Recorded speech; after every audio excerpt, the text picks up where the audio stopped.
And we're recording. Welcome to the podcast, Ricky. How's it going? Going well. How are you?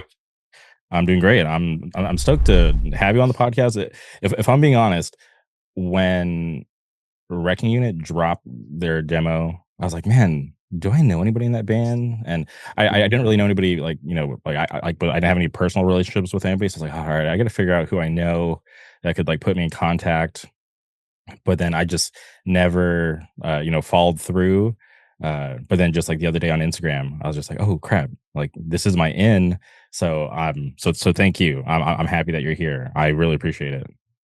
Oh, thank you, man. That means a lot. Yeah. I mean, yeah, Wrecking Unit's sick. It's a fun band to play in. I enjoy it. I think you talked about it with John from Vegas. I think Oh you yeah, guys yeah. touched on it a little bit. Yeah. But I mean, I get it, man. Everyone gets busy. I mean, I get busy too, but we're here now. Okay. All right. And I want to put a pause on Reckoning. We'll get back to that. But I'm just curious about you because obviously, like, we've been going to shows for a long time. I've seen you around forever. And I was very surprised because, like I said, I'm not like super social. So when you had mentioned to me that you had like seen me around, I was like, that's crazy that people actually remember me because like I've been around for a really long time. So I always find it cool to be able to talk to somebody who's been around like just as long as I have. But like you've been like way more involved because I feel like you've been doing bands. Like I've been singing your bands for years. Yeah. Yeah. But I think we started probably intermingling or seeing each other probably in 2007 or 8. I think that's when 6 or 7, one of those two. But yeah, I'm dating it back to like Showcase. yeah, and yeah, I always find it awesome to be able to talk to anybody that's still around that was able to go to the showcase because it's just so rare these days. Yeah, no, it is. Yeah, people wish they could have gone there. But I'm curious about you. Like, how did you get your start in hardcore? Yeah, I mean, I've heard some people say this, and I have a similar story, but I got into like punk first, and I got into it because of skateboarding. Tony Hawk's Pro Skater, it had the sick soundtrack. And then it just kind of grew and escalated from there. And luckily, I had a cousin who kind of had similar interests as me, skateboarding and music, and he was really cool about sharing music, and we just kind of vibed off each other. And then mostly in middle school is where I got exposed to more punk, more like street punk. Like this is the first time I saw people wearing like patches and crazy band shirts. And it just kind of went from there. And I mean, hardcore came in high school. I can tell you that. That's Mhm. where I got exposed to it. Someone gave me a blank CD, not blank, but a burned CD that was two albums on there. It was Carry On, A Lifeless Plague, and Satisfaction. So yeah, that was my introduction to that, man, and no turning back since then. And like, where did you go to high school? Because have you lived in Southern California your whole life? Yeah, so I've been in Southern California, born and raised in San Gabriel Valley. You see my cool hat right here, Okay, that's SGV. I went to high school in Sousa High, so I live across the street from the high school that I went to. oh wow. The middle school is like right on the other side of my street right here. But I actually was born in West Covina. Grew up in or raised in Baldwin Park, and basically the rest of my life was in Azusa. Did you ever go to Smart City Grinds? Yeah, Oh, geez. Okay, because I feel like that's like the only time I ever yeah, went to Azusa was to go to like that venue. yeah, And yeah, I just remember like this one show we went to go see Blood Stand Still, and I remember I was like up front, and then Dre from Donnybrook, came out of nowhere to do his like guest spot, and like he just kind yeah. of like just mowed his way through the crowd, and I was like, just like a little kid, I was like, like 16, 17 back then. I was like, holy shit, that's like the singer of Donnybrook. I didn't think he'd be here, but damn, that's crazy. Yeah, Okay, Smart City Grinds from my house is not even like a 2-minute drive. Um, it's pretty crazy because pretty sure we probably ran into each other there. I don't know if you remember that band Lockdown. oh yeah, Yeah, so that's where I met them because they used to do security for the guys that would throw the shows there, and they spotted me because I was wearing like a band sweatshirt or shirt or whatever, and I just clicked up with them, and But yeah, I'm pretty sure I was probably at that show you went to with Blood Stand Still. I went to a lot of cool shows there. I mean, you probably heard of the other band that came out of this area. It was called Hands On. They played Showcase too a few times. But yeah, that's all local right here within like 5 minutes of me. Yeah, that's awesome. And uh, you mentioned you got this burnt CD in high school. For me, because I grew up out in like the Palm Springs area, and like nobody listened to hardcore. So that there was like no joking, there's probably like less than like 10 of us that like actually listened to hardcore. So it was just like very small, very tight knit. But I'm just curious for you, like, were there a lot of kids at your school that knew about hardcore back then? There was like some, but it was also around the time, and you could probably relate to this too, where there was kind of like the scene kids, like fashion core kids or whatever. Hmm. They have this going on. So Yeah. some of them like knew of hardcore, but we obviously knew it was two different things. It's like I listened to Carry On and Hatebreed. You listen to, I don't know, like It Dies Today or something like that. I don't really know those bands. Um, but they were aware of it. So they kind of knew like, oh, yeah, straight edge music, hardcore. But it wasn't a lot though. It was just a few of us. There was more kids that were like punk than there Hmm. was like hardcore kids. In my school district though, like across town was where like the hands-on guys were from, which is not even a 5-minute drive, but they were like the other hardcore kids too. So we were just kind of all like spread out, but it wasn't that many though. Okay. And you mentioned Carry On. I had the opportunity to go to their last show, but and this is like when I was like in high school, and back then I was just like, I know I should go to their last show because they might never come back, and then I made the choice to go to Anime Expo instead because I was like they'll be back, um, and they just like never really came back until this year. So Sound and Fury this year, so I'm just like, oh, Yeah. finally, like I can right that wrong. So I'm actually pretty excited because I've never seen them. Same. I didn't get to see them. I saw the flyer and I remember I was like stoked because like, oh, it's at Showcase. I'm like, oh, even better. But then I realized, oh, this already passed. I was like, I didn't make it. I didn't make the cut. But yeah, we get to kind of make that up this coming summer. I guess that's kind of cool. Yeah, it's for me. It's been a long time coming because I kind of gave up, because I tell everybody like, okay, if you stick around long enough, like I'm sure you'll be able to see like that band that broke it because everybody comes back, right? Mhm. Um, but for them, it had been so long. As maybe it's not going to happen, but it is. So I'm actually really Now excited. nowadays, you never know. Honestly, like I didn't expect Straight Ahead to get back together. Not that I want to go see them, but that Mhm. was a band I don't think many people knew that they were going to get back together. Um, I don't know what other bands, but I mean, even Earth Crisis, that was a band back in the day that wasn't playing shows, wasn't doing anything, and then they did a reunion show, like stuff like that. But I feel like now you can just anything can happen now. For sure. And for you, playing instruments, was that something that came because of punk and hardcore, or were you doing that before you got into that music? It was kind of like hand in hand together. Like I said, I had a cousin, his name's Eddie. We were like we were like a year or two apart and Mhm. similar interest. And he got into music and he got into playing the guitar. And then of course, I followed the same path. And luckily, he sold me his first guitar, which was the guitar I used to learn. And I played in punk bands with it and it just took off from there. So like I started playing the guitar when I was maybe like 13 or 14 years old or something like that. Okay. And just self-taught? Yeah, I mean, so he was cool enough to teach me like the basics, like, hey, these are the string names or letters.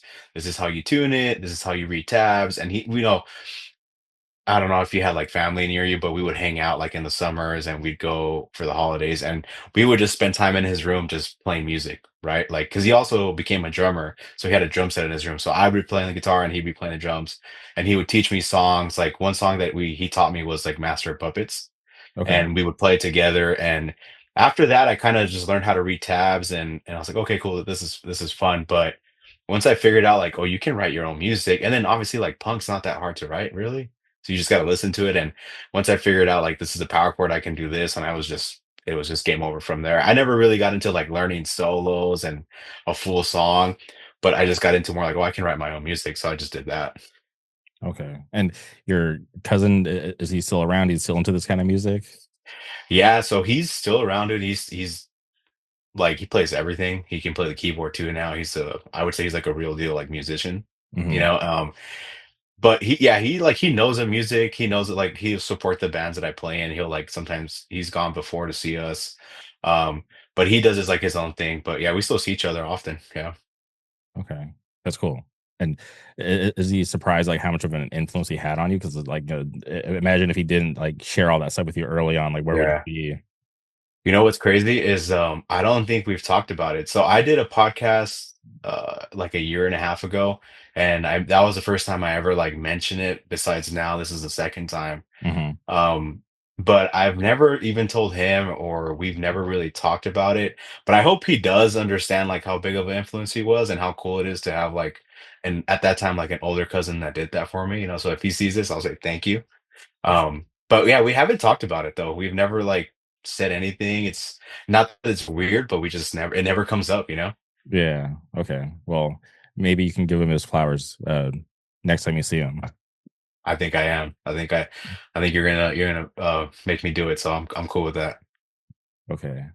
Damn. And if you can remember off the top of your head, like how many bands have you been in? Because it's like just seems like you've been in so many bands throughout the years. It seems like you're always in multiple bands. Yeah, yeah, yeah. I mean, I would say since I started, maybe like 6 or 8. I don't know, but I mean, I had my punk band called Unarmed Victims.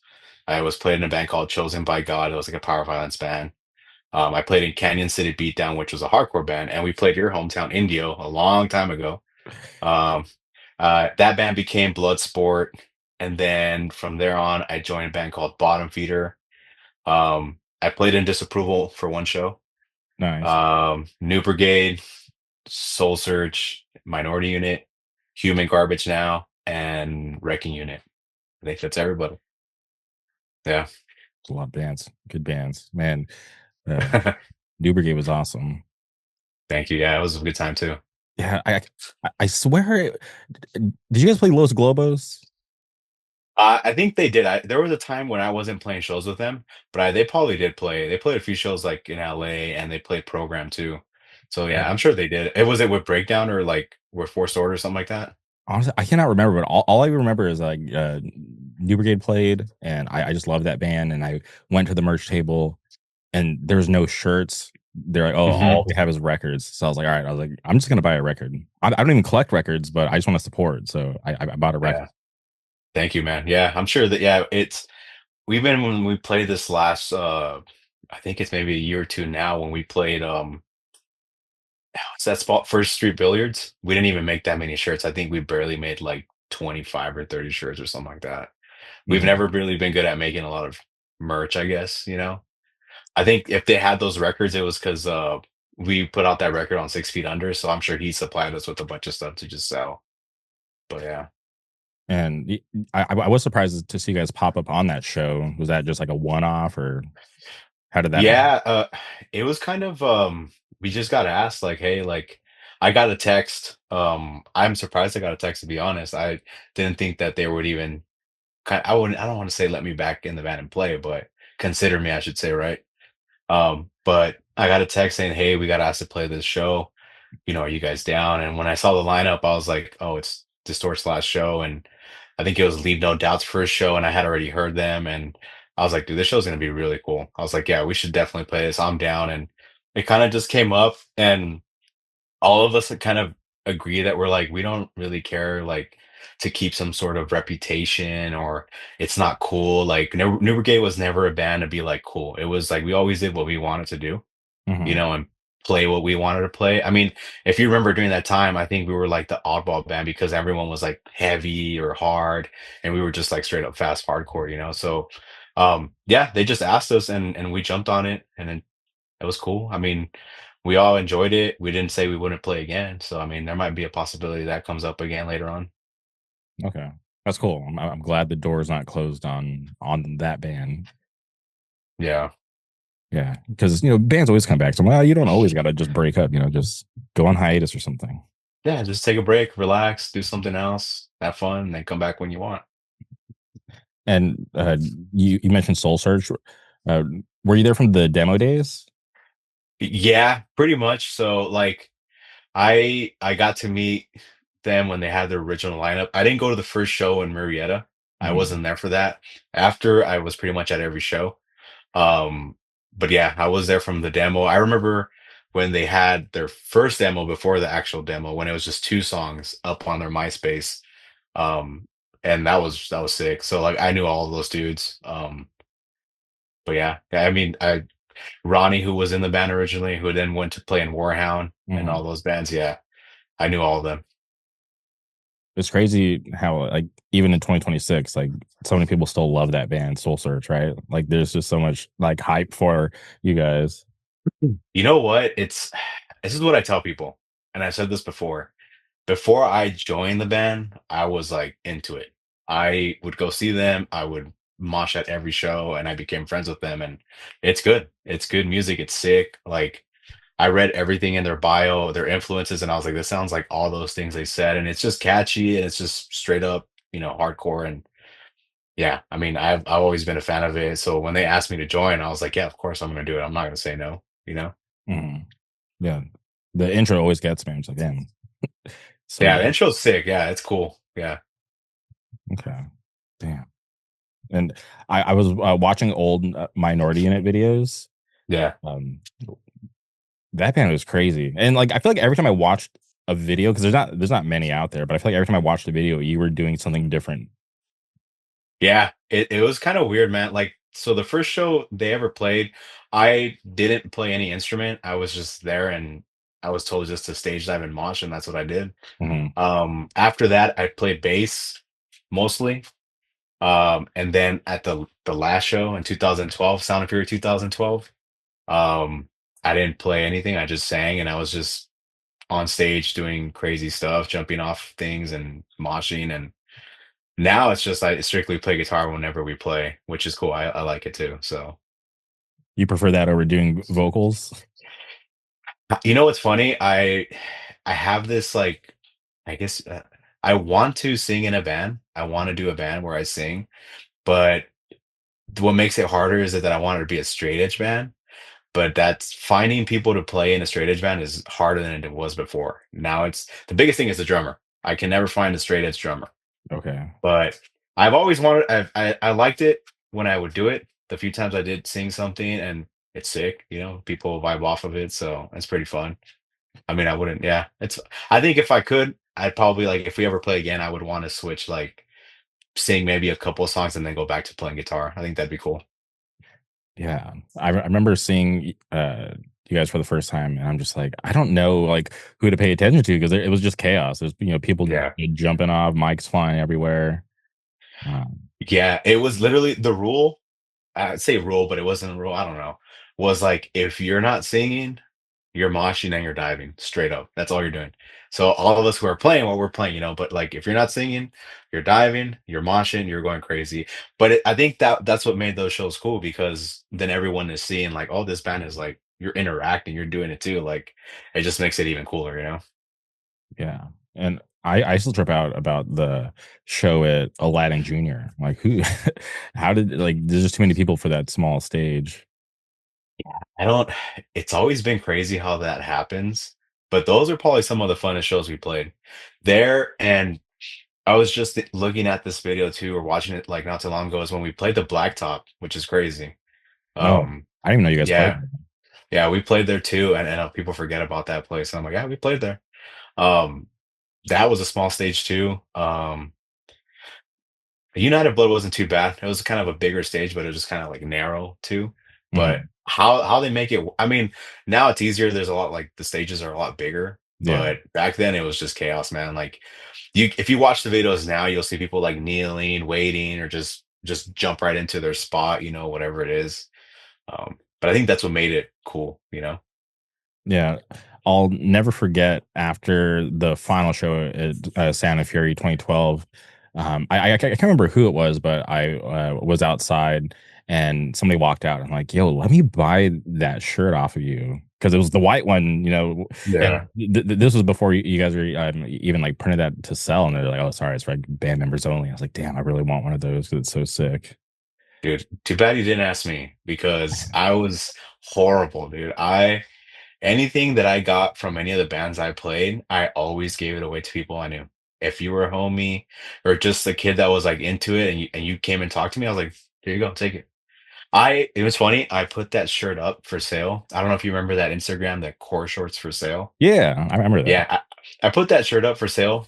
I didn't put a price. I was just like, you know what? Maybe somebody's gonna want this cool shirt. Dude, I got so much hate in the comments, and it's funny because I actually got to meet one of those dudes in person who was trying to borrow my equipment to play a show, and I was like, "Oh, you want to borrow my stuff after you talked all this smack about me selling a shirt?"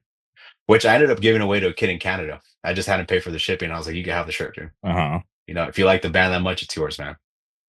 You know? So, But people giving you hate because they thought you were just trying to like price gouge or yeah, they were literally trying to like, "Oh, this dude's trying to flip it." Like everyone's like, "Oh, they're flipping it," which I could see why people were doing it. I mean, I saw one go for like $100 at one point. Mhm.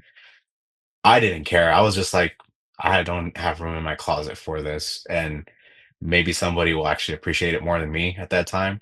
And yeah, I gave it to some kid in Canada. I hope he's still into hardcore at least. And he just paid for the shipping and he got a free shirt, man. Yeah, damn. That venue was wild. The Earl Warren showgrounds or whatever where Sound Fury happened. Mhm. Yeah. I remember because it was there, was it 3 years? Was it 2010, 11, and 12? Yeah, I was there for those three for sure. Yeah. Yeah. Um, Yeah, it was great weather too for a festival like that out there in Santa Barbara. That's what I miss. That's good weather. yeah, It's but it's warm, but it's not like extremely hot. And then at nighttime, you're just chilling with the crew neck and hanging out at the beach or going to this, what is it, College State Street, yeah, eating burritos. So it's pretty sick. eating burritos and watching the locals get pissed off because there's like a bunch of random All the hardcore kids invading. all the frat kids all mad because yeah, exactly. Yeah, well, good time. Yeah, it's always like those fights, which I'm like, this is this is insane.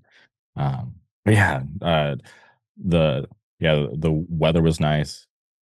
Like the way they do it now is insane.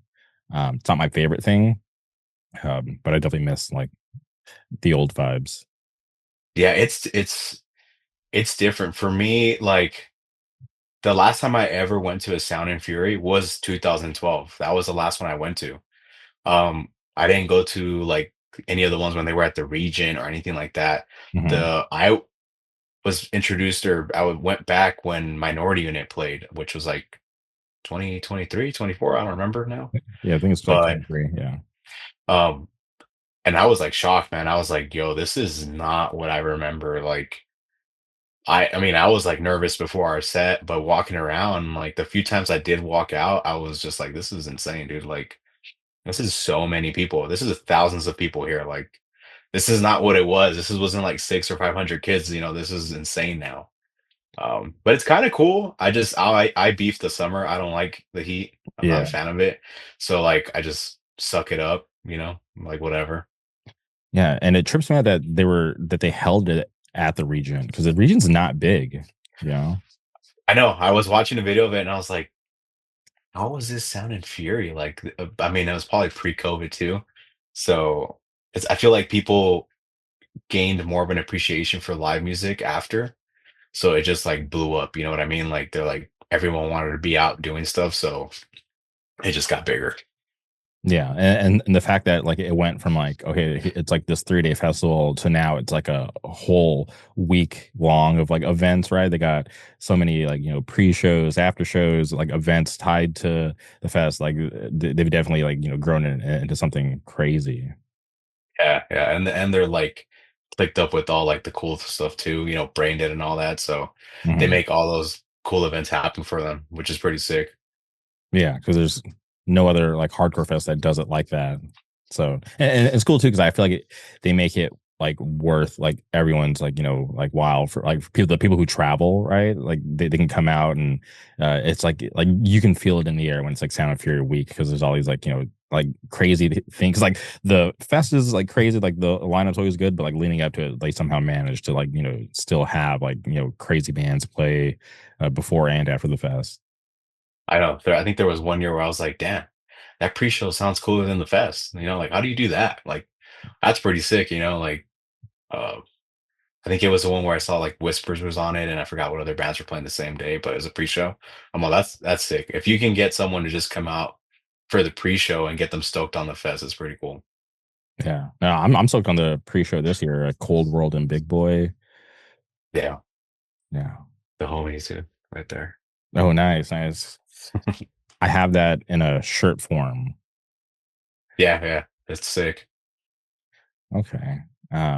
But talking to you privately, it was crazy when you brought up us listening to like the Every Man for Himself demo because Yeah, like I credit credit them for like kind of bringing me and like pushing me along like in hardcore like they put me onto so many things uh and like they were friends but they're doing their own thing now so it's always crazy to me that whenever anybody brings up that demo because like I like love that band. I went on tour with that band. Like the only tour I've ever been on was like doing merch for them. So it's always cool to be able to talk to anybody that remembers them, and I'm still friends with like some of like the OG members, like on social media. So it's always interesting to like see them, living their lives. I'm like, damn, dude, like we've known each other for so long. yeah. I think it was a drummer. I think I saw him at Blood for Blood when the LA date. I saw a lot of people from our time at that show, Hmm. or at these shows at well LA, I would say. Um, but yeah, that was like one of those bands that kind of like sparked like me get into more like of that kind of hardcore, at that time. I mean, and if you look back at pictures, like I think you and I are like the same, right? Like we would look at what shirts people were wearing, and a lot of those dudes are wearing Outlaw War, uh, Marauder stuff, like things like that. And I mean, those are like OGs, right? Like for me, I mean, those were your OGs. For my OGs were like the dudes in Lockdown. So Hmm. I get it. I get what you're saying. Yeah, and I'll never forget. There was like this one night we were just like hanging out, and the singer Justin, he was like we were just like hanging out, just like a group of us, and he was like going around talking to like all the young kids. He's like, "Oh, you're gonna drop out, like you're like way too into it." And then he like got to me. He's like, "I don't know why, but you seem like you're gonna be a lifer," and I didn't ever like plan on being a lifer. It's just something that I just like stumbled across and just like like really enjoyed. Yeah, Like, oh, I don't know what he saw in me, but like, yeah, I don't have any plans of leaving. Uh, so I guess he was right this whole time. man. They spot them, man. They know. Yeah, but whatever happened to lockdown because that band was crazy too. Yeah, they just stopped being like a band. Okay, And they went to being what was it called, Last Days. okay, So the singer, I think the singer quit or left. His name was Mark. Um, and they just switched their lineup. And Jesse, who played guitar, he started singing in Last Days, and that's pretty much what it was. Yeah, hmm. they played. I don't know if you went to it, but they played that Time for Change's last show in Pomona. Okay. No, I actually didn't go to that one. Yeah, they played that show. Damn, Time for Change. That was a great band too. Yeah. That's crazy. Do you remember like some of your like your favorite shows? Because you mentioned the RMC, which was like this crazy venue in Rialto. Um, I was just curious if you had any like good memories of going to shows back there. Yeah, I have a few. Um, we played it. I think my thing just gave out. I don't know. Um, we played. So the band I played in called Canyon City Beatdown. Uh, We played that, and I don't know if you remember, but there was like a band called Chain Shot or something like that from I'm that time. I can't remember. Yeah. So anyway, well, we played there. That was the first time we were there. We played, and I mean, we were really. I was really young. The group of guys I was with was young. The people in my band were older. They're like in their 20s. Okay. Um, Well, we sat down while this band was playing, and this dude came up to us and was like yelling at us and like doing stuff behind our backs. Well, the drummer of my band didn't appreciate that. So he pretty much like checked him after, and the dude was like scared to leave the venue. And that was one of the times. And I was like, oh, this is crazy. This is fun. Um, we then were you there for the 7 Star show at that RMC? No, I never saw them there. Oh, dude, okay. I don't know if it was a fest, but 7 Star played there. That was a cool. That was really sick. I think I might be mixing it up. I feel like Donnybrook played too. It might have been a fest because I even saw First Blood there too. I was I was there for First Blood. So I might be mixing up with different shows. But Yeah. when I saw 7 Star, it was cool. I also fractured my hip moshing at that show, so it Your was very hip? memorable. Yeah, my hip, How'd you fracture your hip? That's crazy. dude. I just remember like going for like a kick, I guess, and I just heard like a, and I was like, oh, that didn't sound good, and I couldn't walk on my right leg, like kind of like would have to like limp, and I got dropped off at home, and I tried to lay down, and I was like, oh, this is not happening. I couldn't lay down, I couldn't do anything, and my mom and I went to the ER that same night. They did like an X-ray on my hip, basically, and your hip kind of looks like a butterfly, right? Hmm. Like the top edge of it was like cracked off, like broken off a little bit, and my muscle was pulling down on it. And now Yeah, I I don't. just picture you trying to like explain this to like your mom and to the people in like the ER. Oh, she hated it, dude. She was like, "What do you mean?" I was like, "Yeah, I was moshing and I did this." She goes, "What is moshing?" And I was like, "Yeah, I know. It's not cool." She wasn't a fan of it at all. Yeah. So how do you like, was there anything that they could do to help you with your hip, or did you just have to like tough it out with like crutches or Yeah, there's nothing they couldn't like. They obviously can't put a cast on you or anything like that. So they just gave me crutches. Like you just kind of take it easy and painkillers. That was about it. Like, and I think I was like that for I want to say like a month or two. And damn. even after, like I felt weird walking. I was like scared to walk. Yeah, 'cause I'm sure it hurt really bad. That's insane. Yeah, Mm. Damn. Yeah, the RMC, I just remember like the stage was really high. The shows like there was this guy Randy. He played in this band called Death Comes Fast. He would yeah, I always remember him. yeah, he would like book shows, but he'd book like too many bands. So it'd be like an all day thing. You're just like, Yeah, dude, yeah, why are there so many bands on this bill? Um, but it was yeah, I always thought it was like in a strange spot because like you got to like drive into like a neighborhood and it was like by like some it seemed like kind of like industrial stuff like at the end of the neighborhood. But I was like, what is this? Like, well, how's this building even here? yeah. I have my brother-in-law lives out there, so Okay. I've been meaning to like try to find where it's at. Because he's I think he lives close to it or he's near it. Because I remember it kind of was like there was like a little like downtown area to it. So I was like, next time I go out there, I'm gonna try to like find it and see it. But because I remember it was in the back. Yeah. There wasn't like a front entrance like on the main street. It was like in the back. Like you said, it was like in the industrial part of it. It was on the back. Yeah. I think that's like the only time I'd ever go to Rialto. Yeah, same.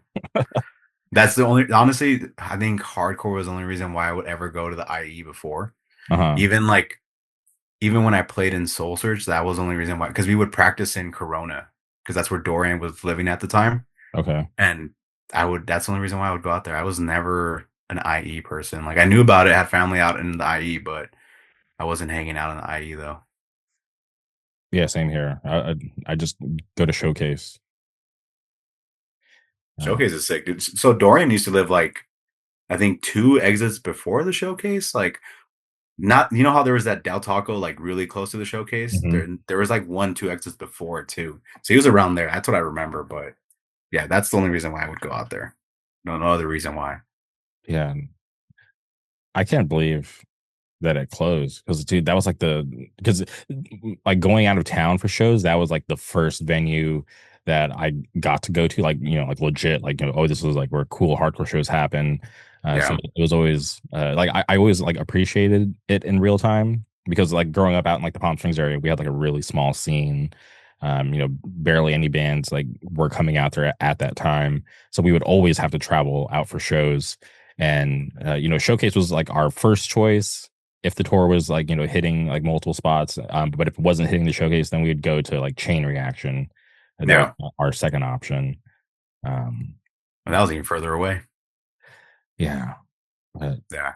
I yeah. when we played Canyon City Beatdown played Indio, Okay. and I remember you were there and like all your other homies that were around with you guys at the same time, like the showcase and stuff. Because they had a band, I forgot what it was called, but I just remember some of them, like, because just people that like stick out, right?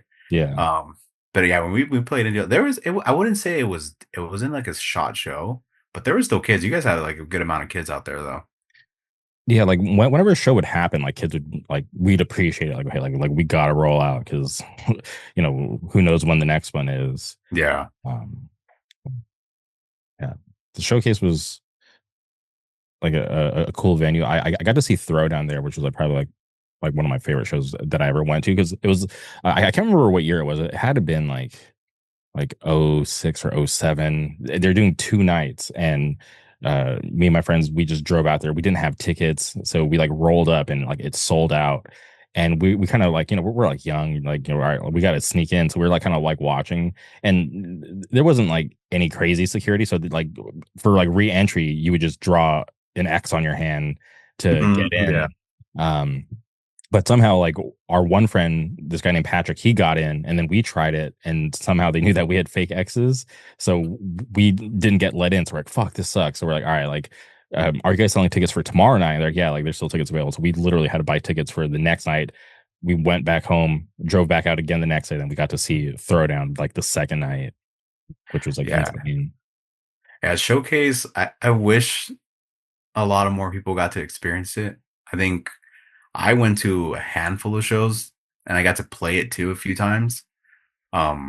But yeah, it's one of those venues where like it's just I guess for us it's like nostalgic, right? Like you see videos and like you're looking at this video and like I know what that room smells like besides sweat, or BO, but like I've been up in that merch area, I've been under the staircase, like I've been everywhere on that stage, like it's kind of cool. Like I mean, it's just crazy. Like you look back and you see videos or documentaries about it and like it's just like you've been there, so you know what it feels like. And I think that was like one of like the perfect venues to have. It's like perfect size stage. It gets enough people in there. If you want to stand, you can stand behind that railing, that guard. Um, but yeah, it's one venue that I do miss for sure too. Yeah, I remember when I first moved to Orange County. I was like, "Oh, the showcase isn't that far. Let me go drive by and see what's going on over there." And like, it was still like a vacant building. I was like, "This is insane." That 'cause, like Yeah. it had been closed for so long, and I was like still surprised that like nothing had taken over. Yeah. It seems like it's a headache to run a venue or anything like that nowadays, you know? Especially with California and its rules and policies it has. I'm just kind of like, is it worth it? Is it worth the headache sometimes? Like I get some people when they're like, I don't want to do it anymore. And I'm like, yeah, I understand. Yeah, having to it's like this is just such a liability, right? Because Yeah. things can get violent really fast, or someone could just Mhm. like do a bad stage dive, and you're just like, "Holy shit!" Like they broke their neck or something crazy, and it's like, "All right, well, there goes the venue." Yeah, that's where you have a lot of risk and liability issues. And especially here and everyone knows California is a sue friendly state. So Yeah, I don't think I ever told the story publicly, but I was at a program. This was like had been like a year or two ago at this point. We were at program, and I didn't want to go to the show, but my friends like hit me up like, hey, like just like come hang out. So I went and hung out, and it was just like just like metalcore stuff. It was, like bands that like I wasn't even into. And there was like some random guy just like moshing really hard, which was just fine. Like I don't care. But then he started like just like trying to fight one of my friends who isn't like like capable of defending himself. So I just yeah. stepped in and just punched the guy, and told him he had to leave. So he left, but he told his mom because I didn't know how old he was. Turns out he was like mid-20s. Told his mom, and just what happens, his mom worked in like the office building, like right next door to where program is. So she went in there the next day and talked to the owner and was like, "Yo, like I want the security cam footage because I want to sue the guy that assaulted my son." So the owner, like we know each other, so he called me. He's like, "Hey, Jamie, like this lady wants to sue. Like I have to give her all your information." I'm like, "No, for sure, give her my information. Like I have a lawyer ready. Like it's fine. Like don't worry about it." And then I don't think she was prepared for that because I think she thought that I Yeah. was gonna like try to, duck it. So last minute she tells the owner, like, oh, I don't want to sue the guy that punched my son. I want to sue you because it happened in your business. And and I was like, wow, that is so insane. And like I felt bad because like, I'm not trying to like cause trouble or anything. I was trying to help out my friend. Um, Yeah. yeah, and just like trying to like this whole thing. It's just that I feel like my personal opinion on that is that I don't know I want to say kid, right? That got into it or was moshing hard or whatever. It's kids that probably discovered hardcore from social media Hmm. and they think it's like this thing where they can act that way, right? I mean, you and I and a lot of people know that it's like, hey, you're gonna dish it, you got to take it. It is what it is, you know. Obviously, if you act stupid, then that things happen. Um, a lot of these younger kids I'm seeing or young men that I see now don't know that, right? And they want to put out this persona of like I'm washing hard and all this stuff. And the moment they're met with the same energy or even more, they kind of back off or they cry wolf. You know what I mean? And that's where I'm like, that's how I know you're not really about it, dude, because us that have been here for a long time will just take it on the chin and keep going. Or, you go for a walk and you deal with it, Yeah. whichever one. Um, but yeah, this like newer generation of kids or people at shows, it's kind of weird, man. Like I'm very hesitant and like the first thing I see people do at shows when something happens is like boom. And I'm like, why? What's the purpose of that? What are you doing? Like, that's not what this is about. Like you're literally being what we're not about. Like that's insane. So that's just my personal opinion on it. Like I'm always like, hey, if you're gonna go off, do your thing, that's cool. But don't get upset if someone like does it too. But also I understand some people go out of their way to like hit you, like purposely almost looks like they're trying to fight you, then that's a whole different thing. Yeah. So it's just So it was crazy. So I'm like, wow, it's just all right. We're suing at hardcore shows now. That's what we come to. hey dude, that's what I'm telling you, man. And I from my work experience that I've had, I've dealt a lot of with like workers comp and fraud and stuff like that. Dude, Hmm. I can tell you people in California love to sue and they like to lie and make money, man. Yeah. So It's- yeah, be careful. yeah, I know. Since then, I'm like, all right, gotta stop punching people. Ah, it's self defense, man. Yeah, I felt threatened. My life Yeah, was in danger. exactly. There you go. Um, You mentioned you also play in Human Garbage, which is like one of the like more active bands. I'm just curious about like what's going on with that band because we got a record in like 2024, 2023. So it seemed like you guys are just like feeding us good, but here we are in 2026. I'm just like I wonder what's going on with them. Yeah, yeah. So the record right here, one of them, both actually. Yep. Yeah, I mean, yeah, we haven't written anything new. At least I can say Aldo hasn't written anything new. Um, we've just been kind of like low key, just chilling. I felt like we were playing a lot in like 2022, 23 into like 24 a little bit. Hmm. And, we just kind of like, he kind of mentioned it as like, hey, I kind of want to just tone down a little bit from playing shows. Cause I felt like we were playing like every a month or so. Um, but we haven't, I mean, there's no talks of like the band breaking up or anything like that. I've shot the idea to him like, hey, we should write like a EP or like two songs or something. It'll be cool. Um, but I mean, we did that run with Blood for Blood and Skinhead. That was cool. But we haven't really talked anything much about that. I mean, we're probably still gonna play more shows. I mean, when is this gonna come out? Monday. Okay, Monday. Yeah, so now, yeah, we got another show coming up like later in the year. Okay. Yeah, it'll be sick. And I'm just curious about those two records because covers looks like they were shot in the same place. Um, and Yeah, the title of the record from 2023 is like a track on the most recent record. So I'm just curious, like how closely were those albums written? dude. So really quick. So this is how fast it happens. I saw a video of Human Garbage playing, and I was like, not OG members. And I hit him up. I was like, hey, I want to fill in your band if you get a chance. I joined the band in 2018. Okay. I played shows and COVID happens. Well, this dude just goes on this crazy writing rampage, dude, of like he wrote 2 records. And I remember he was texting us in the group chat like, "Hey, if you guys can make it, I'm gonna go to the studio these days. We're gonna record all the music, blah blah blah." So those 2 records were recorded at the same time. So when the first one, when Straight Not Giving a Fuck came out, the other Mhm. one was already done too. Damn, So it was just kind of like strategic. Like we dropped one, wait a little bit, and then boom, we dropped the other one. The pictures all the same day. Everything was done the same day, dude. that's crazy. And Yeah, to have to sit on a whole record that's been done, like, that's insane. it's sick, dude. I honestly like, yo, he's fucking crazy for that, but it's sick though because I would tell people like, you think that record is crazy? Wait till you hear the next one. And I would like just because to me it was like I didn't really like record any of it. I would just play everything. I Mhm. got to like I was like, man, we're gonna play these next 10 songs like later on. It's crazy. Yeah, and, Yeah. like, they're, like, full records, it's, like, a Yeah. lot of music, so that's why I was just like, Yeah. "Damn," like, they were definitely cooking, and it's cool because not many bands are putting out, like, 2 full lengths, like, back to back like that, you know? Yeah. It's yeah, he was good about it, man. It's yeah, it was straight not giving a fucking Valley's most hated. Yeah.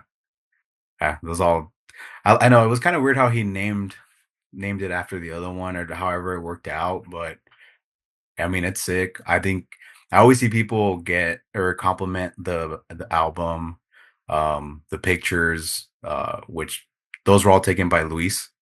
Okay. So yeah, we were there for the whole. It's like from morning to like mid afternoon almost. We got there.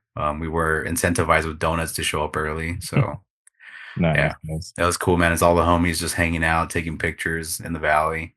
So yeah, but they were excuse me, recorded at the same time, pretty much. Yeah. Yeah, the cover for Valley's Most Hated, I think is awesome. Just like That's with everybody, right? yeah, yeah, just having, Yeah, like, yeah, yeah. the bar over, like, their eyes. I'm just like, "Okay, this is." Yeah, my son's like, "Papi, what do they have in their eyes? What do you have in your eyes?" I was like, "Nothing. It's just a bar." He goes, "Why though?" And I was like, "So they don't see our face." He was like, "I guess." He's only like 5. He doesn't understand, right? But it's a cool record, man. I love the way the pictures came out. He's posted some of like the stuff that we did on the side, like individual like headshots and stuff like that, and they look really cool too. Oh, dang, I didn't know that. I gotta go check that out. Yeah, I'll send you some of them so that way you know where to like find them. But they came out cool, man. He did a really cool job. But it's been 2 years since, like, Valley's Most Hated came out. Is there any talk of, like, writing new music, or are you guys just No, man, I always call him the boss man. He hasn't said anything besides these Blood for Blood shows and the one we have coming up later on. Nothing, dude. I mean, I want to, man. I always kind of wanted to like dabble in how he writes because he writes very. To me, it's weird how he writes. Because when I had to learn the songs, I was like, bro, how do you even play this or come up with this? It's like just weird patterns and I just progression. Like I'm like, I learned it, but I'm like, this is weird. So I've always told him, I was like, dude, I want to write a song with you. Like, whenever that can happen, like let's do it. I think it'd be cool to write like a 2 song or 3 song EP or something, but nothing as of right now though. okay? Well, hopefully it pops up soon because I think, like a 2-year gap is perfect, right? Because you give, the audience, your fans, like, a chance to, like, bond with the record, hopefully time to see you guys live and just enjoy it, and then you just pop back up with something new. It's Yeah, not it's not too long to, like, be away, you know? yeah, I think so too, man. I think it's like a perfect recipe for like an EP. It's a good amount of time. You don't got to do another full LP. Don't set yourself up to fail or nothing like that. An EP with like some good bangers and that's it. Yeah, or maybe he'll just hit you up again, but, "Alright, we got 2 more records back to back." I mean, I'd be surprised with the little time he has, but I mean, if he's done it before, he might. Who knows? Okay, well, looking forward to that show coming up, 'cause I'm a fan of the band. But earlier we talked about, your other band, Wrecking Unit. I'm just curious about, Mhm. like, the origin of that one. Like, how did that band come together? Because when you guys popped up on my radar, like, when the demo dropped last year, I was like, "Ah, who are these people? This band's so sick." So I'm just so Yes. curious about like how this all came together. Yeah, thank you.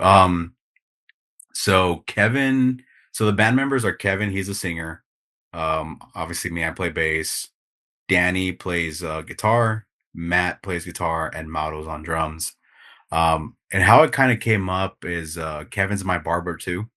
Okay. So, I've been going to him, he's been cutting my hair, and then randomly one of the times he was cutting my hair, he goes, "Hey dude, like, if I ever start a band, I want you to play in a band with me." And I was like, "Yeah, you know." And people tell me that all the time, so I didn't think much of it. I'm like, "Okay, yeah, cool, whatever." And then he kept bringing it up, and he goes, "Yeah, I have a homie. My homie Danny is down to, like, write music too." And I was like, "Well," I flat out told him, I was like, "Look, dude, I'm down to do a band, but I don't want it to be like the ones I do now where I play in." And I was like, "It'd be sick to be like in a locking out style band." I mean, that's what I think it sounds like anyway. Hmm. Um, but I told him, but one thing is like, I don't want to play guitar. I was like, I want to play bass. I want to just hang out and play bass. And it just kind of worked out. Like they got their other homie Matt, and we talked about it for a bit before, like just ideas. And we had a hard time trying to find a drummer. Um, and Matt actually had a full demo written already, and he sent it to me, and I was like, dude, this thing is perfect. I was like, do not do anything to it. Like, we'll just change a few things here and there, but it's like perfect. This is exactly what we should sound like. Like, do not change anything. So then we just had to find a drummer, and they threw names around, and they mentioned Mauro, and I was like, Mauro's a great drummer. I was like, I would be cool to play in a band with him, and if he has time, because he's in like three other bands or he was at that time. He was in more bands. Uh, and we just got together. We jammed for like a solid like 4 or 5 months, just getting the music ready.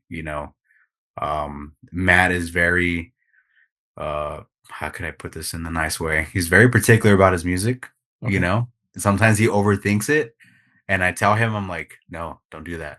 Like even with the new music we're writing now, I'm always like, don't overthink it, dude. It's perfect the way it is. Like I like it the way it is. Let's just change this, and I'll give him an idea or something. Um, but once we kind of locked in, we were practicing. Um, we went with Brad from Firestarter Okay. to record. So we went up to the high desert, Victorville, the beautiful Yeah. area out there. Um, so we went up there and we did everything live. So all the instruments, everything was recorded live, and Kevin just did the vocals after. But that's pretty much how we kind of got the ball rolling with that band. And I'm curious about your, you know, ask to play bass and not guitar. Why is that? I feel like I always play guitar in every band, and to me, like, it's not that it's easier. It's just there's no pressure to it, like, and it's just kind of like I feel like it's cool. It sounds cooler, style too. Like I don't know. I just wanted to. I just didn't want to play guitar. I was like, I don't want to play guitar. I just want to play bass. Which is funny because I don't own a bass. I don't even own bass equipment at all. Oh, wow. So luckily I have friends who have stuff, so I use like their equipment now. But I just wanted to. I just wanted to take a break from playing guitar. And you know what? It might have been because that's around the time like Human Garbage was playing so much that I just wanted to like do something different from guitar.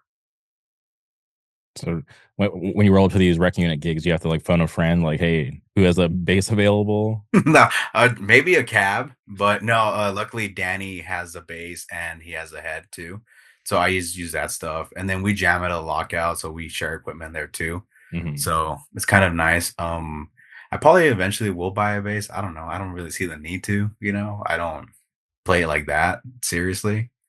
But yeah, I just usually it's just like getting a cab for a show. But most of the time, I feel like now a lot of shows are like backlined or all the bands like pitch in equipment, so it's not even a big deal, dude. As long as you have a head on your instrument, you're fine. And why did you guys choose to record the demo, like, live? I think it was one of those things where we wanted to sound raw, like Hmm. like kind of like that old school sound, but also like not too like ruggedy at the same time. I don't know, or not too over. Excuse me. We wanted to sound like raw, like old school, but not too overly produced at the same time. I've done that before. I did that with New Brigade. We did a live recording. So I don't know if you know that America's Hardcore Comp, but we did that song "My Problem." Hmm. That was recorded live.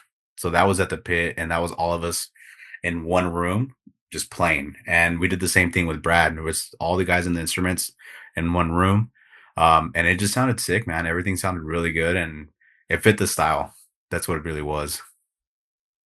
Yeah, no, I could definitely appreciate it because I'm like such a huge fan.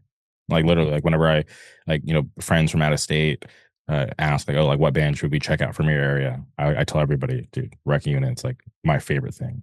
Oh yeah, dude. Thank you, man. That's sick. Yeah, it's fun. I'm excited for the new music too. New music is just like I would say it's like a progression from where we're at. Not bad. It's sick. It's like they're like my favorite songs to play right now live. And is it already recorded, or are you guys heading to the studio soon? We're gonna be so right now we got about three songs, an intro and two songs done. Hmm. Um, we're gonna probably get three more under our belt. So we're gonna try to do like five or six songs. We're gonna do an EP. We're gonna be recording this summer. So we locked in the dates. And we'll be going to the pit. We'll be with Taylor. Oh, So nice.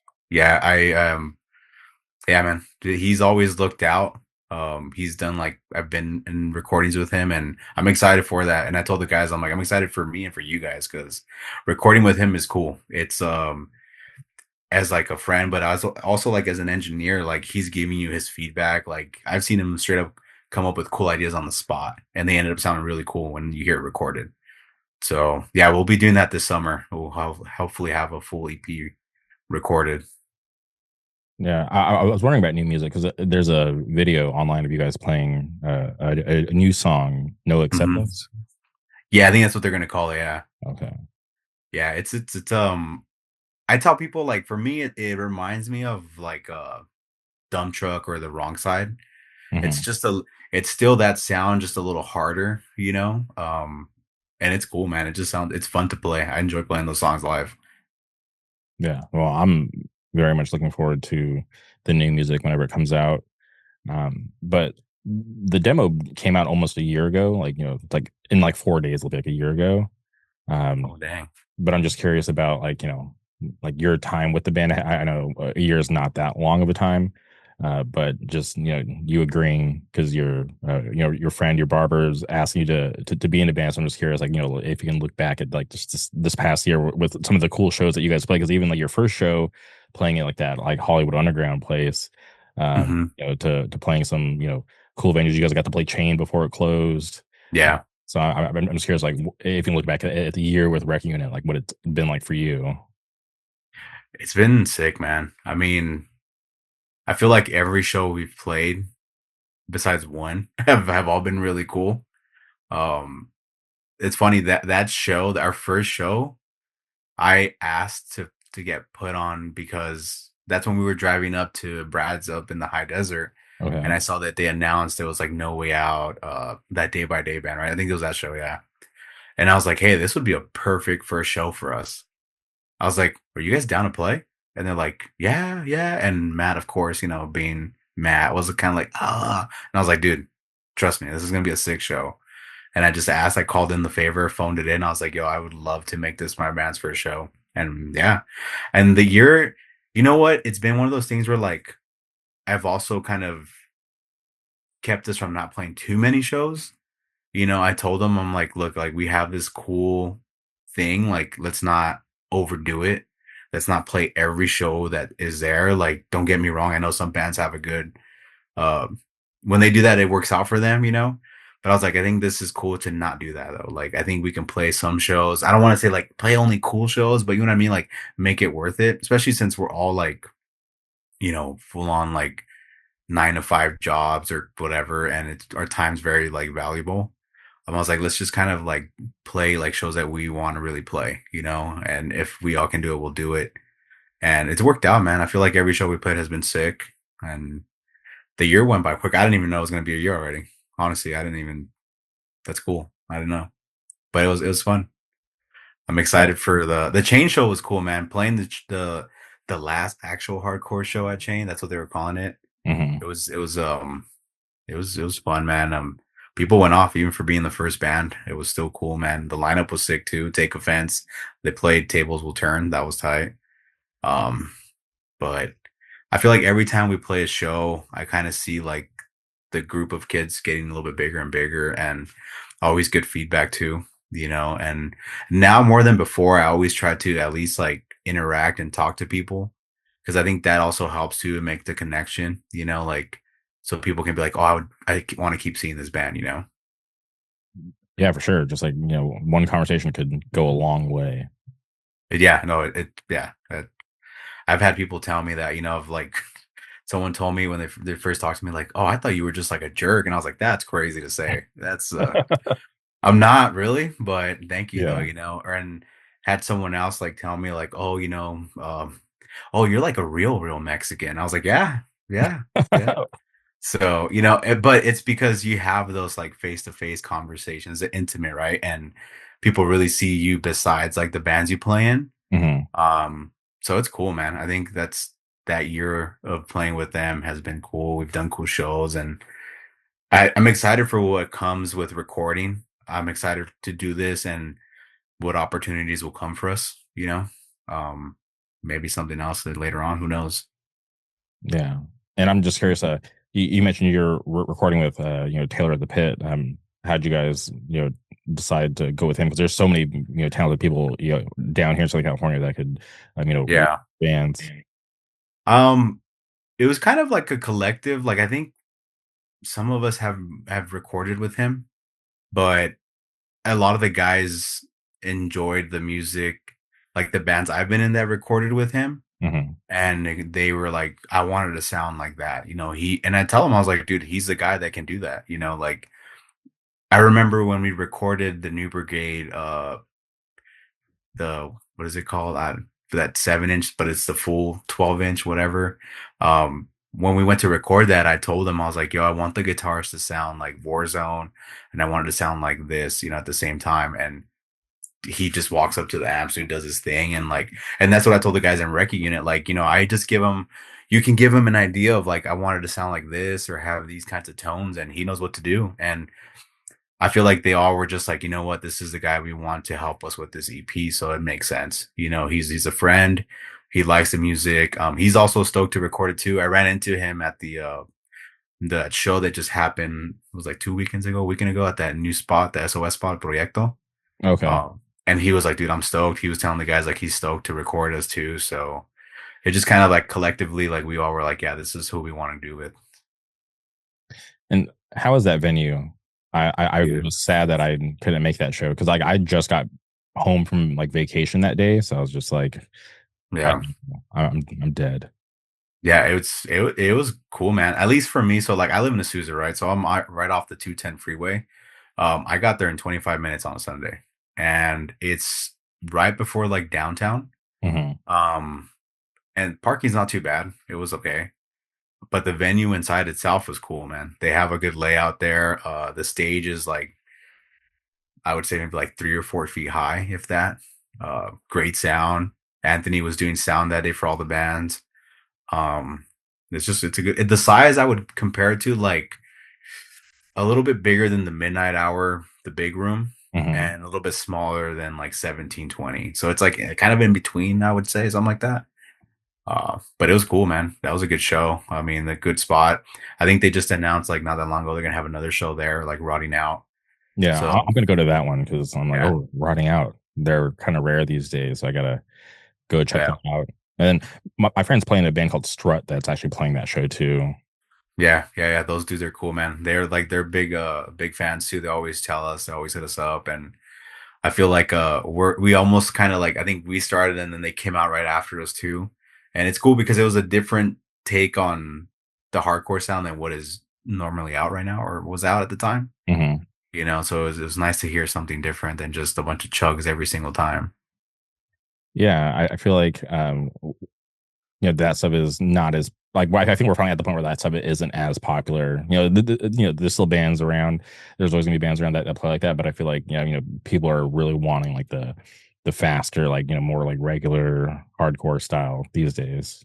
Yeah, I'm a fan of everything, man. As long as it's good, you know, I'm there. I enjoy everything. I can be listening to Stop and Think, and then I can switch it over to Stigmata. You know, I don't doesn't matter. You know, whatever it is, it's as long as you do it right, you do it good. That's cool. You know. 100%. And I'm just curious about you because obviously, like, I follow you on Instagram. You're a family man. Like, how do you, find the balance between, being in these bands, playing these shows, and your family life? Do you ever try to, mix the two? Yeah, I've taken my son and my wife on IE two shows. Um, my son, he went to his first show. I think he was like 3 years old in 2022 or 2023 when Human Garbage played Midnight Hour. Okay. He actually went viral, which is kind of crazy. He was standing on top of a speaker and someone recorded him and it went like crazy. I had like my normal civilian people friends sending me videos of him like, "Oh my god, he was at a show." Like I was like, "Yeah, he was fine. He was safe. Don't worry about it." You know, like um but I would say and I really have to pay it more so towards my wife on IE because she's the one that kind of pushed me to get back into music, Hmm. and she's been a big supporter of me playing shows, and I think she understands that like for me, I'm going to speak for myself, right? Like mentally, I need this. I need to go to shows, you know.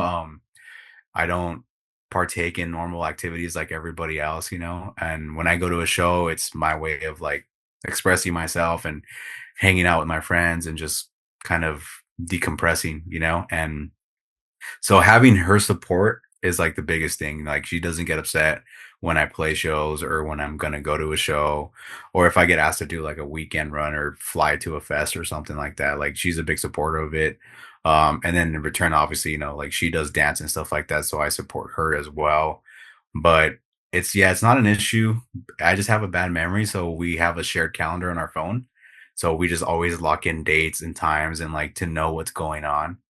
Um, but that's how I'm able to manage it, man. And work is in that mix too, but I have a really good like work life balance and my job is kind of I would say my boss and my HR is like big on that. You know, they're like have a good work life balance. Like today I worked from home. You know, I didn't have to go into the office. But yeah, I would that those are the main reasons why I can pretty much do it as a full time parent and full time working and all that stuff is because of her and my family. You know, I can make these things happen and go to shows. I think if I wasn't going to shows, I'd probably be crazy. That's awesome that you have that support. Because yeah, I don't know what life would be like without going to shows because it's been a part of my life for so long. I know.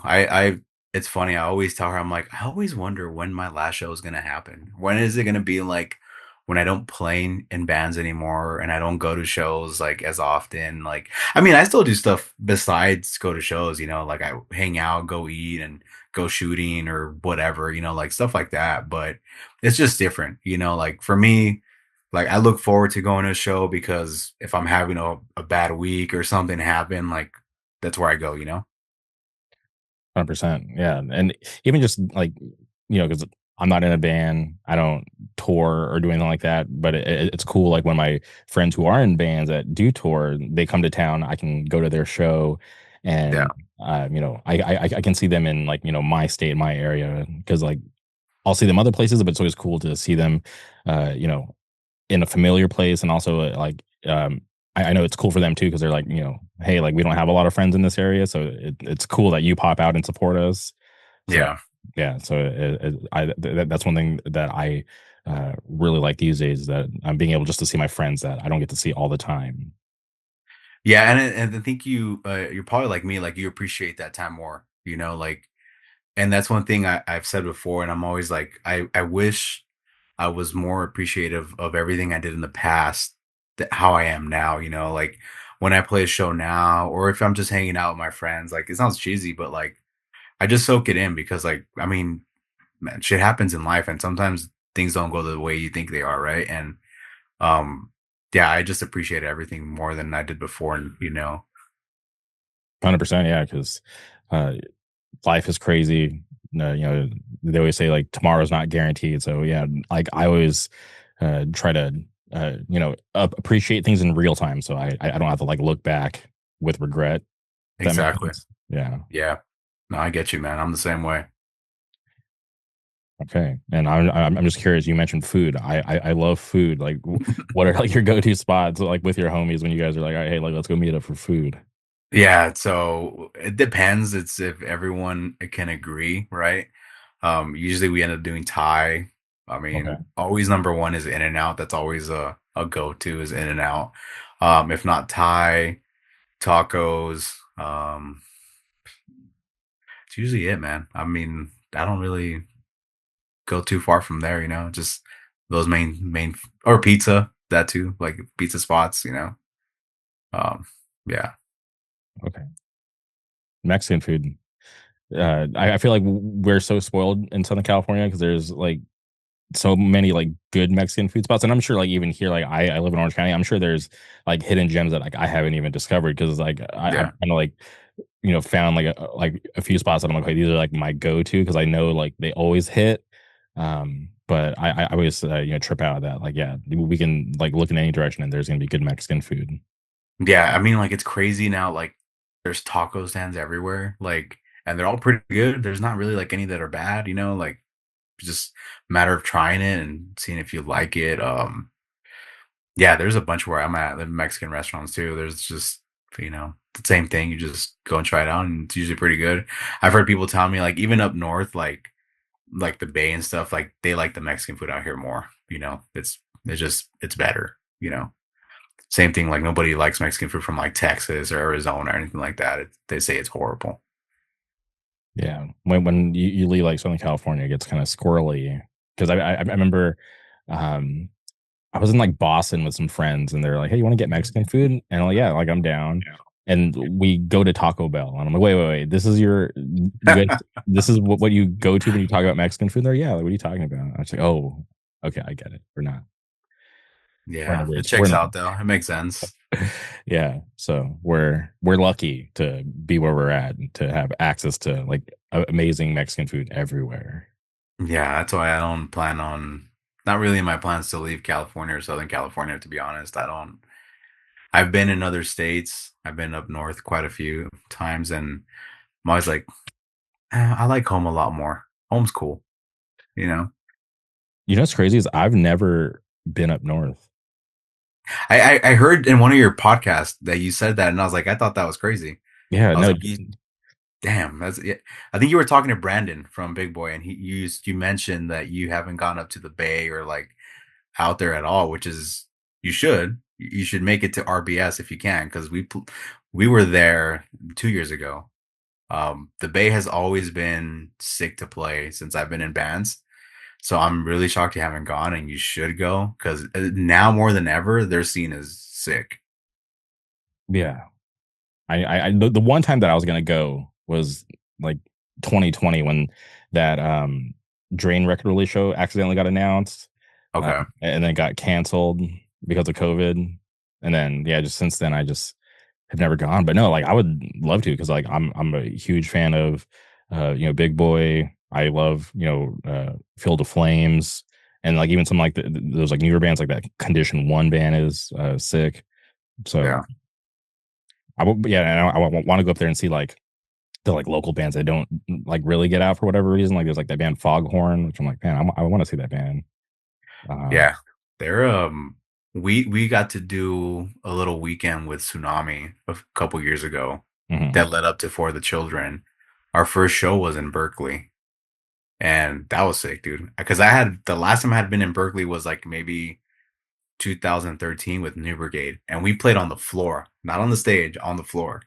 So when we went back this time, it was like, I mean, it was, I think the show was sold out. And it was just sick. The whole time we played, people were just going off. And I was like, this is way different than from what I remember Berkeley being. Yeah, Um, and those dudes are all sick, man. Everyone from the Bay, they're all tight, dude. They're all good. I mean, yeah. you see they treat everybody very well. They're so nice. Yeah, all those bands are sick, dude. Condition 1, 2, they're sick. But yeah, you definitely need to hit up a show out there. It'll be cool. All right, I got to start creating some goals for 2027 because I think I'm kind of booked out for this year. Yeah, I mean, if it's on your plans to do RBS, I'm sure their lineup will probably be sick next year too. Because I'm gonna try to get us on there. I know that. I was gonna try to do that this year, and it didn't really fall through. Mhm. But I want to play. I want to play up there. I actually want to play with their band, that Our Life band. Okay. Yeah, I want to do like some shows with them, or like a little run or something. I think it'd be sick. They all said they were down too, so it's just a matter of kind of planning it out. Yeah. Getting like the logistics in order. Yeah. Well, man, Ricky, this has been awesome. I'm so happy that you're down to do the podcast because this has been a real treat for me to be able to talk to somebody. Because there's not like I'm being honest, like there's not that many people that have been around that I feel like remember me from like way back when. So whenever I run into anybody that does it, I'm like, okay, this is cool. Like you're definitely actually down since you're still around. So I would really appreciate your time today. But before we sign off, is there anything else you would like to say? Um. Well, I'll say thank you for having me on. I take any opportunity like this is cool. Um, it's weird that we didn't never talked before, but you're not the only one. I've had other people that I've seen too, and they're always like, "I don't know why we never talked." I was like, "I don't know, dude. We were young, whatever, you know." But thank you for taking the time to do this too, man. I know it's not easy, but I hope that you continue to do this, because this gives other people like an inside view to like people in bands, right? And what else they do. Um, but I'll just shout out all my homies, everyone, everywhere, just doing cool stuff, and my family, number one, always. They're my supporters. You'll probably see my kids at shows. They're hanging out watching me. But if it wasn't for them, I wouldn't. That's one of the main reasons why I keep doing this. So I want to thank them, because I want them to look back and see videos of me talking or playing shows and know that their dad wasn't just like all talk. That He actually went out and did stuff. So that's pretty cool. But yeah, man. And then Wrecking Unit will probably be having new music maybe fall of this year, hopefully, if it all works out. Yeah.